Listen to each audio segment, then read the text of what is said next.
All right, we're back in Luke 13, and we're going to finish up the chapter today, verses 31 to 35. And again, it's just good to remember sort of where we've been. This particular section of the Gospel of Luke, Jesus has been meeting great opposition from the Jewish leaders, from the synagogues. We had that scene a little bit earlier in the chapter of he's in this teaching in the synagogues, and there's a woman with a disabling spirit for 18 years, and the synagogue ruler is indignant as he is angry with Jesus for healing her, which is remarkable. This is a member of his congregation, and he's angry that she's being healed because he's doing it on the Sabbath day. Um, and Jesus calls them out for the hypocrisy. They've really lost their way. All the form of religion, but none of the power of it. There's nothing true about it. And then a lot comes down to is their expectations. Why was, let me ask you this question, as from what we've seen so far and what you understand, why was it so hard for the Jews of that time to believe that Jesus was the Messiah, especially with all the signs and wonders he's performing and the authority of his teaching and the testimony of John the Baptist? Why was it so hard for them to accept him as the Messiah? I think it's Well, they knew Well, they knew where he aside, came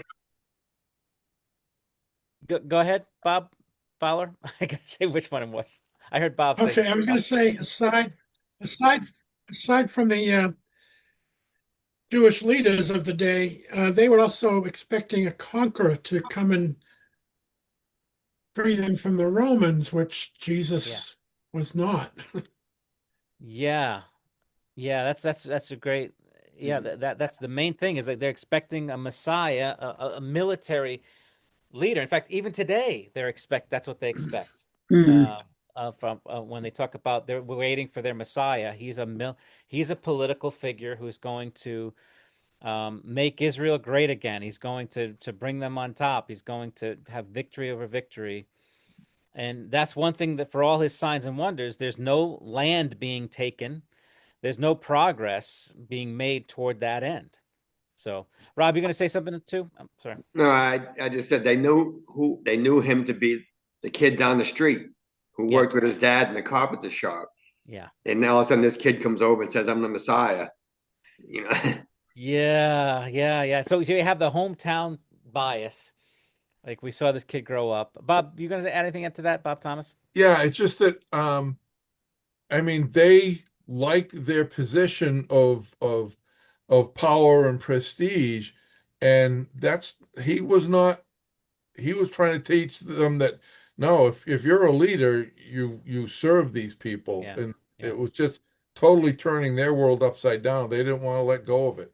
Yeah, there's so many reasons you can add to them. So we have their expectations of what he's to be, the where he's from. They thought they knew him. He's isn't this Jesus whom we know? We know his parents, we know his family. He's also this that class bias is very real. And that's really when you start looking at the divisions, people talk about the divisions in our country, the divisions in the world. They're not typically race is race and gender and those kind of stuff are not the big divisions. It's always seems to be class. Mm. There's the academic elites versus the working class, the regular, the normies you call them. There's the normal people, just go to their jobs, work their tail off, and then you got these ivory tower elites, and who are the ruling class, and you have this frustration. And so Jesus, it's notable that he is not from the ruling class. He's not been educated in their schools. He's not gone to school. He is a carpenter's son. He's so regular and ordinary when he comes. He is not this. Uh, Even today, you see these spiritual gurus, and they pretend, and I emphasize pretend to be so spiritual and otherworldly. But when the God comes in the flesh, he comes with dirty hands and calloused fingers, and He's a regular. He's a working man. He has no place to lay his head. There's so much offensive about him. And then, but I think one of the biggest things that really was the stumbling block was that he's not meeting their expectations.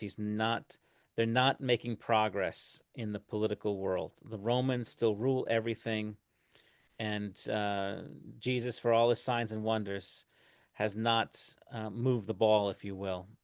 So that brings us to the point where we left off before, where he tells them about how the kingdom of God is like, and he compares it to a grain of mustard seed and to leaven. And what was the point of that? Again, what was the meaning of how is the kingdom of God like mustard seed and leaven? So it's really small, but Yeah, spreads thoroughly through everything. yeah. It's so important to get that the kingdom of God is not going to come with a mighty shout like lightning and an attacking army. It's a little mustard, some invisible coming and yet growing and taking over in that way. So they need to change their expectations. So it shouldn't be surprised. And even the part about the mustard seed, is as small as it is, still needs to be sown in the ground. This little thing needs to die and be buried and then rise again, and become this great tree that takes over the world. So we get into this part next before about will those who are saved be few? Um, let's read that one more time. I want to review that with you again. Well, the question is, what about who will be saved? Will those who are saved be few? Let's read that here. Rob Roy, would you get that for us? 22 down to 30. Okay. He went on his way through towns and villages, teaching and journeying towards Jerusalem. And someone said to him, Lord, will those who are saved be few? And he said to them, strive to enter through the narrow door. For many, I tell you, will seek to enter and will not be able. When once the master of the house has risen and shut the door, and you begin to stand outside and to knock at the door, saying, Lord, open to us, then he will answer you, I do not know where you come from. Then you will begin to say, we ate and drank in your presence, and you taught in our streets. But he will say, I tell you, I do not know where you come from. Depart from me, all you workers of evil. In that place there will be weeping and gnashing of teeth when you see Abraham and Isaac and Jacob and all the prophets in the kingdom of God, but you yourselves cast out. And people will come from east and west and from north and south and recline at table in the kingdom of God. And behold, some are last who will be first, and some are first who will be last. So we went through that question was the question was those who are saved be few, and we talked about that last time. What's the answer to that question? Will those who are saved be few or many? Well, the Jews would like to think just a few because it's only going to be Jews. Yes. But Yes. the fact is that the Gentiles are included in, and And so the Jews won't. yeah, and many of the Jews won't. Yeah. Yeah. And so the answer, the irony of the question is, will those who are saved be few? Absolutely not. They will be many. Right. And yet you will be surprised at the shock is not how many are coming, but who is coming and who is not. And it seems like as far as the Jews are concerned, it seems like unfortunately few. They're having a hard time, but many will come from all over the world and be seated at the table, and the sons of the kingdom be cast out. That's a shocking paradigm shift, and that's again explains uh, totally counters their expectations. Their expectations are the Messiah comes as a Jewish political figure, the King of the Jews, who brings Israel back to the top, on top of the world, and the nations will come either be defeated and crushed and humiliated, or they will convert and become Jews and to become part of that kingdom. But the Jews will be on the top and ruling all things. And here we have two things. No, it doesn't, he doesn't come in power. It's a different kind of kingdom.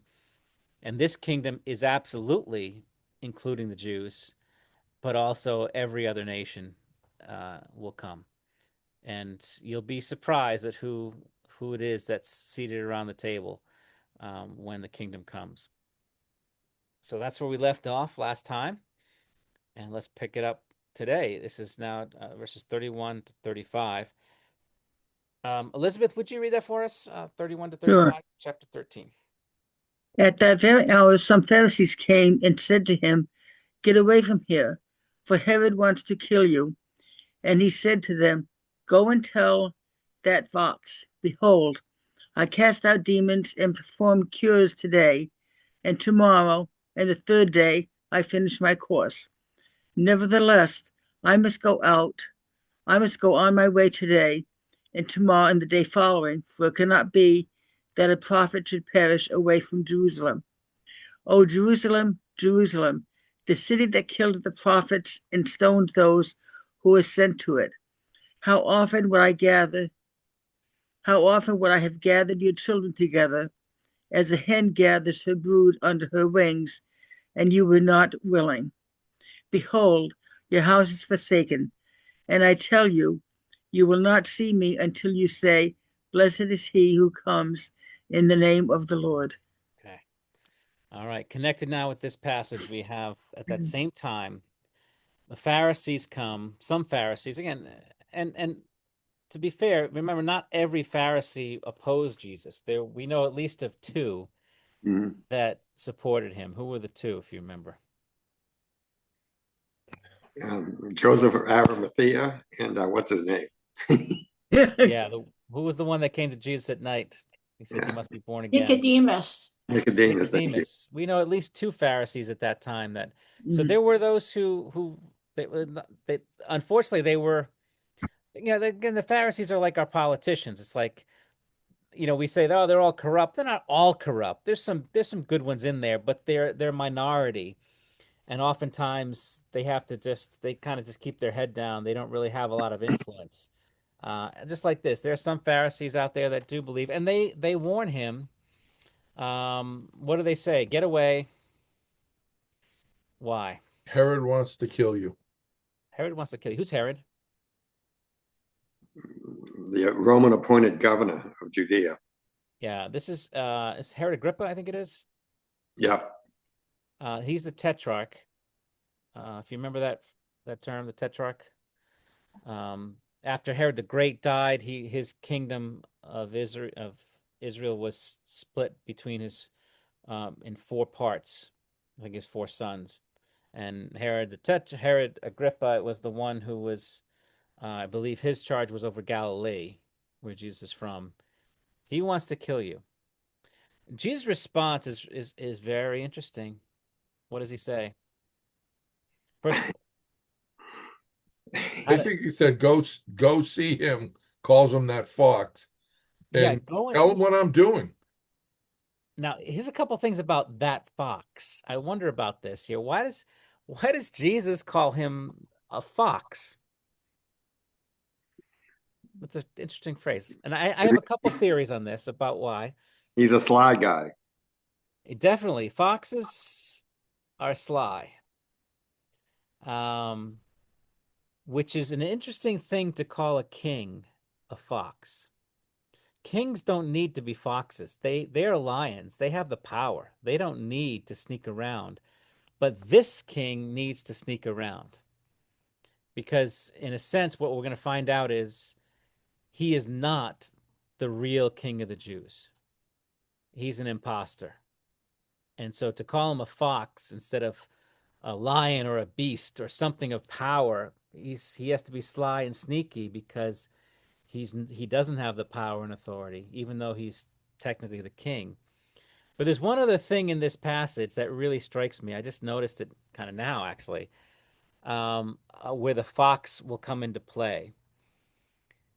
What are foxes' number one prey? Hens, chickens. Yeah, hens. Mm. And how does Jesus refer to himself at the end of this passage? Somebody who gathers the hens in. He says, "How often would I have gathered your children together as a hen gathers her brood?" And so that's an interesting phrase because God in the Old Testament will use that wing analogy of gathering his people under his wings, but I don't remember him describing himself as a chicken in the Old Testament. He's typically an eagle under eagle. He will raise you up on eagle's wings. He'll gather you so here Jesus references himself as a hen, and then putting that together with this fox, we can see, interesting, a little bit of a foreshadowing of his own death, coming at the hands of sly kings like Herod, who was he's a sleazy guy, along with Pilate and all the leadership there. So we'll come back to that in a second. We'll put that in there, preying on hens.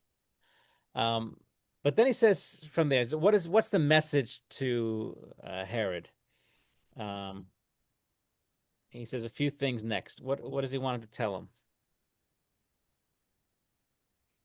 You're not going to stop me from doing my mission, and check out what I'm doing. All right. So For today, 3 days. he mentions the 3 days: today, tomorrow, and the third day.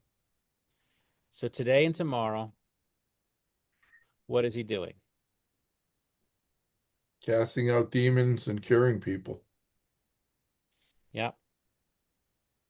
Casting out demons, performing cures. Third day, He's finished his job. He's Finished my completed course. his task, Yeah. Mm. his mission. Yeah. So that you could take that is that literal, that he is talking about literally today I'm doing this and tomorrow I'll be doing it, and then the third day I'm done, and maybe that's the day that he enters Jerusalem and we're all done with that. But I think the greater meaning is the symbolism of the 3 days. If you remember Mm-hmm. the significance of the 3 days.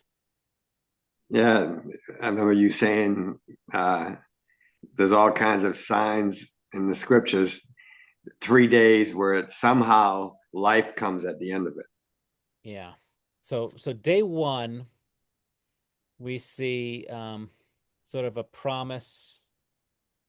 We'll say we'll call it a word of promise, if you will. Day two is waiting. And then day three is action. That's when things happen on day three. And so we see that in the creation story. Day one is let there be light. And then it's just lights. Things are kind of being set up. And then day two is nothing really happens on day two. It's just a separation of the waters. That's it. In fact, it doesn't even say that it was good when he does this. He just does this. But it's day three that you have this great day of action. Like the land comes forth, there's life and fruit, and something wonderful rises in the midst of it. And then it happens again, day 4, 5, and 6. When we say that he was raised on the third day, the first day, Jesus is on the cross. And there you see the victory, and it says the battle being fought, the promises being made into your hands. It is finished, right? Into your hands I commit my spirit. And then day two, where's Jesus on day two? The ground. Yeah, he's in the tomb, right? Yeah. And he's waiting. It's a Sabbath day, just a waiting. And then day three, action, resurrection, and it's a new day. So there's that kind of 3-day form here, today and tomorrow. He's doing signs, but it's the third day that he finishes his course. And that's kind of like symbolic of his whole ministry. He's been going about for 3 years, casting out demons, performing miracles, healings, and speaking and teaching. And now he is approaching that final day when he finishes his course. All the action is happening and waiting for him in Jerusalem when he arrives for that last week. So, nevertheless, I go on my way today and tomorrow and the day following. And he says, what does he say next about it? Regarding a prophet in verse 33. Well, it's another omen about his coming death, because he says he's heading in a direction where that happens to prophets. Yeah. A prophet should not, it cannot be that a prophet should perish away from Jerusalem. Let's talk about that a little bit here. Why is that? What is the it's not, he's not saying that there were no prophets, that all the prophets that were ever killed were killed in Jerusalem. But what's the meaning of that? That a prophet is going to, that's where the prophet gets killed, is in Jerusalem. Why there? Is it in the past we've read that you're doing the things that your fathers did. You kill the prophets. Yeah. And they come from Jerusalem. Yeah. And there's a suggestion there that they're going to do just what their forefathers did. Yeah. Well, let's talk about just Jerusalem as a city. What is Jerusalem in the Bible as a city? How are we to understand it? What makes Jerusalem special, if you will? Well, that's where the temple is. Okay. Temple. It's considered God's mountain. Yep. This is Mount Zion, right? This is the mountain of the Lord. Keep going. There's a lot more.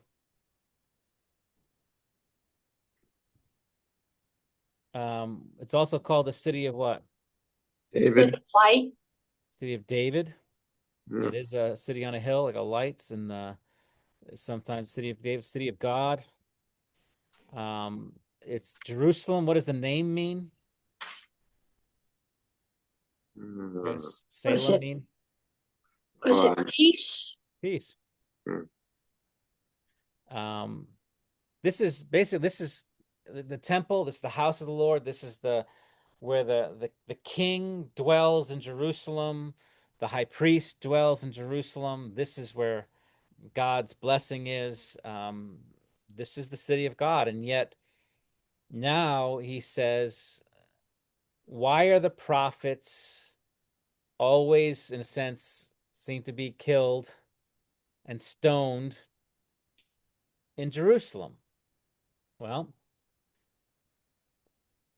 I would say this, because God, how should we say that? God's eyes are upon the city. And when the city goes astray, he sends his prophets to the city. So the reason the prophets are killed in Jerusalem is because that's where they're being sent. All the prophets, and most of the prophets, I'll say, not all the prophets, but most of the prophets, are sent to Jerusalem, as they should be.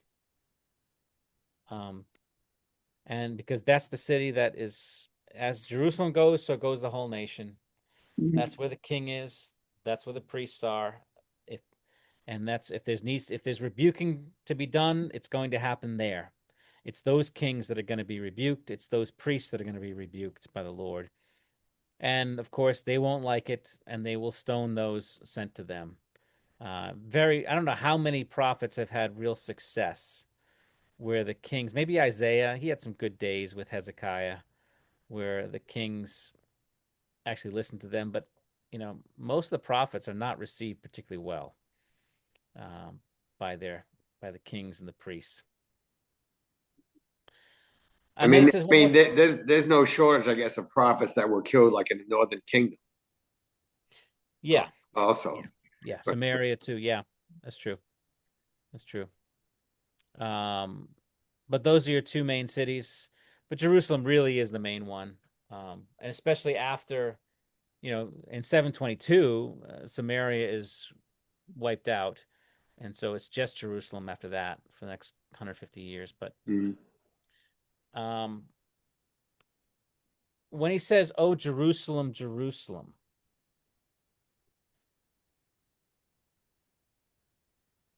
what's the significance of that, of saying the name like that?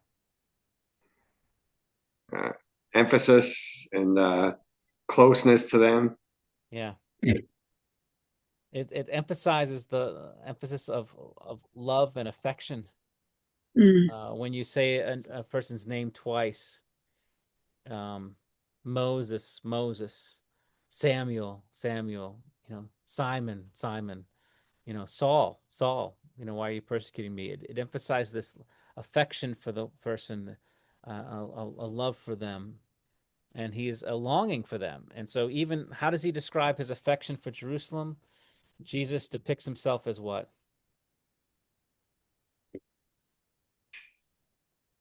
Says, how often I want to gather your children together, just as a hen gathers her brood. Yeah. As a hen gathers her brood under her wings. That's a powerful picture. He's the hen, the mother hen. Again, it's a chicken. It's like something, an animal fit for slaughter, basically. And just kind of gathering her chicks under her wings, protecting them from the harm and the danger of the world, taking the blows for them. He longs to gather Jerusalem to himself that way. And again, not as an eagle, because that's a bird of prey. The hen is the prey, if you will. He comes not as the predator going to devour the fox. He comes as the hen who's going to be devoured by the fox for the sake of his children. But the problem with Jerusalem was what?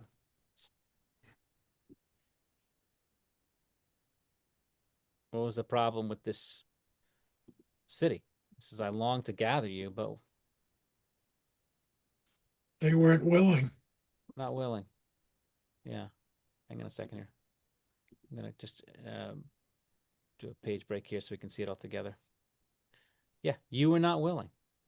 I wondered too. Oh, I was just looking at an equal, another verse. It's the same scenario in Matthew, and it's written the way it's written in the book I'm looking at. It makes me think that the reason why he says Jerusalem, the city that kills the prophets, is because that's where the kings were typically in Jerusalem, and they were the ones that probably gave the orders. Oh yeah, yeah, absolutely, absolutely. So that's why he was saying Jerusalem. Jerusalem is the city where the king is that kills the prophets and stones those who sent to her. Yeah, yeah, absolutely. That's Jerusalem is this. These are God's people. He cares about them, so he sends them prophets to call them back to the covenant. And as the king goes, so the nation goes. No prophet would have been killed without the approval of the king. Either he quietly approves it or gives the orders himself, but no king, the king has that power to shut that down. And you're right. So that's where it's going to happen, is in Jerusalem. And he's longing for them, even knowing what's coming for him. He says, you were not willing. So he picks this thing. He just the city of people are like these little chicks, these helpless little chicks. And the mother hen calling them, come into me. There's a danger out there, and they refuse. They refuse to come under his wings, to humble themselves and find refuge in him. They refuse. And therefore, what's going to happen to them? This is the judgment. Verse 35. You're going to be desolate. Your house will be left desolate. Your house is forsaken. Mm. What does that mean? Your house is forsaken.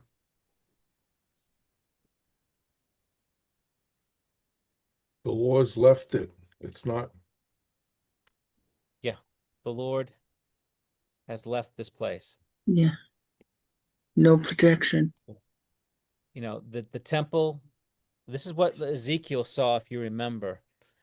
He had that vision of the temple was still standing in Jerusalem in around 590 or so, when Ezekiel has these visions.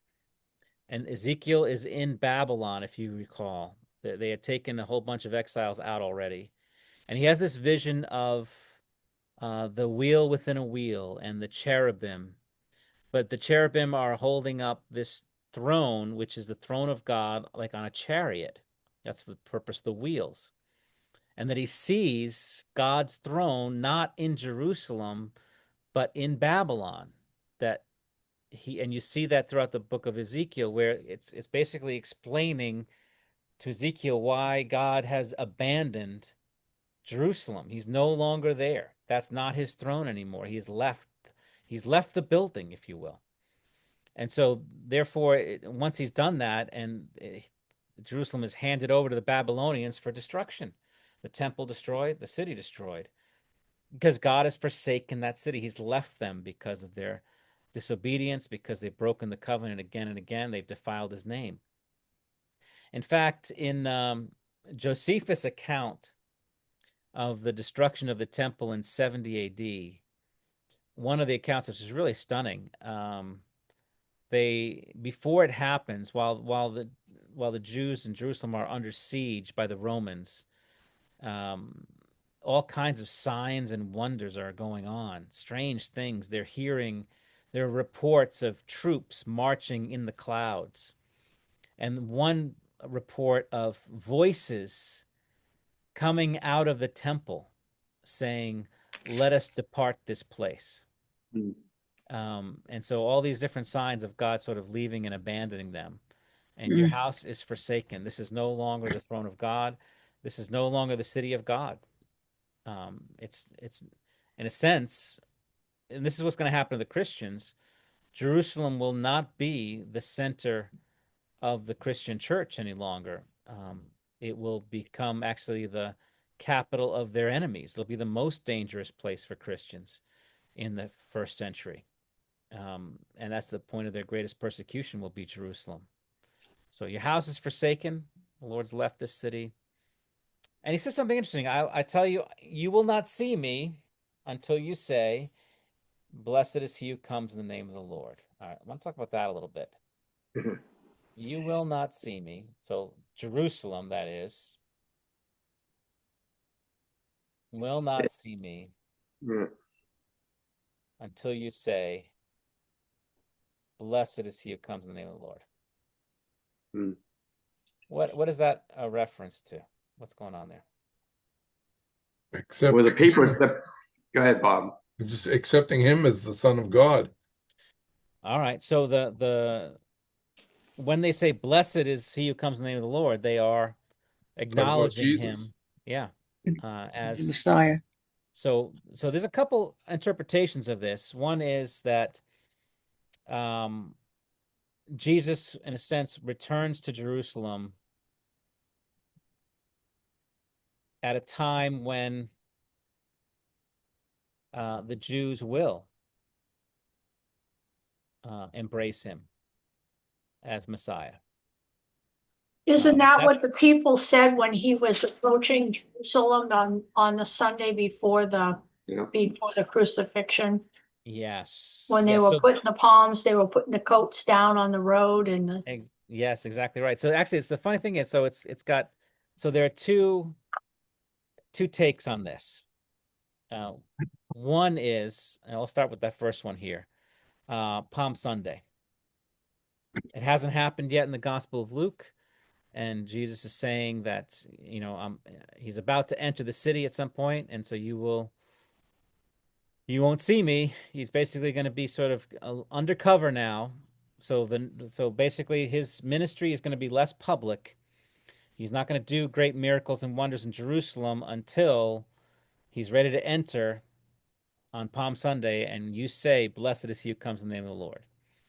So Palm Sunday is when Jesus will make his public appearance in Jerusalem. And I think that might be what Luke is going for, because Palm Sunday has not happened yet. If you just read Luke's gospel, when he says it, it's like, okay, that hasn't happened yet, and they're about to say that. He's going to do more miracles and things and wonders and teachings, and then, I don't know the exact chapter, but a few chapters from now, he's going to enter Jerusalem to the cheers of "Blessed is he who comes in the name of the Lord." I think that is what Luke has in mind. However, Matthew has the same account as Luke here. But in Matthew's account, he says it after he's entered the city. Mm. It's in Matthew 23, after Jesus has entered the city of Jerusalem. He says it to them. So according to Matthew, Matthew seems to be looking the same quote, looking much further down the line of when Christ, after leaving Jerusalem, when he finally returns in the flesh to Jerusalem, it will be after a great awakening. And Matthew's account is actually consistent with Romans 11, where Paul talks about, that there will be this awakening among the Jews, if you remember that. He says, you Gentiles, you've been grafted in. Do you remember that? And he says, how much more when the natural branches are brought back? And so this is kind of a mysterious thing. It's what it looks like. It sounds to me like there's going to be an awakening among the Jews before Christ returns. What that looks like, I don't know. I don't know how that plays out, but there's some kind of an acknowledgement among the Jews that Jesus is the Messiah before he returns. That when he comes, he will not meet the resistance he met the first time, but he will come to his own, and his own will receive him now. So there's that. I think it applies to both. I think Luke's focus is more on Palm Sunday, because again, Luke is not as interested in the Jews as he is the Gentiles. Whereas Matthew is writing for the Jews, and he quotes it after Palm Sunday, perhaps to give us hope that there will be, that Jesus really is the Messiah for the Jews. He's not just the Gentiles anymore. He's also the Jews. And don't forget that they need to come home. So different takes on it. I think they both apply. I think it works either way. So that's where we'll leave it off here. Any last comments or questions on our text today? And the first time I read that passage, until you say this, it made me think of when we were kids and you have some guy's arm twisted behind his back. Yeah. And you say it until you say uncle, right? Yeah. And I think this kind of, if we come back to the whole thing of when Jesus begins the passage by saying, "Go tell that fox," and then it ends with his death and his basically his acknowledgement, his being seated on the throne, if you will. It's like he is the lion of the tribe of Judah. Herod's the fox who sneaks onto the throne when the lion is ready. He's a sneaky guy. He's not the real king. He's a fraud. Jesus is the rightful king of the Jews, and he's the one that they will one day, and all the world will recognize is the king. But until that time, a judgment has to come upon that fox and all those in Jerusalem who refuse to come to him now. A judgment is coming, and it's coming soon. Even though it reminds me of Noah's day, when it says the Lord was grieved before the flood. He didn't delight in the destruction of the wicked. He's grieved over it. And you can see that same heart in Jesus. He's grieved over the destruction that's coming for these people. Even though they fully deserve it, and he's giving them every chance to be saved, and they refusing it, it grieves him to even see it. So, all right. Very good. I'm going to stop right here. See. In a second. Okay, got it.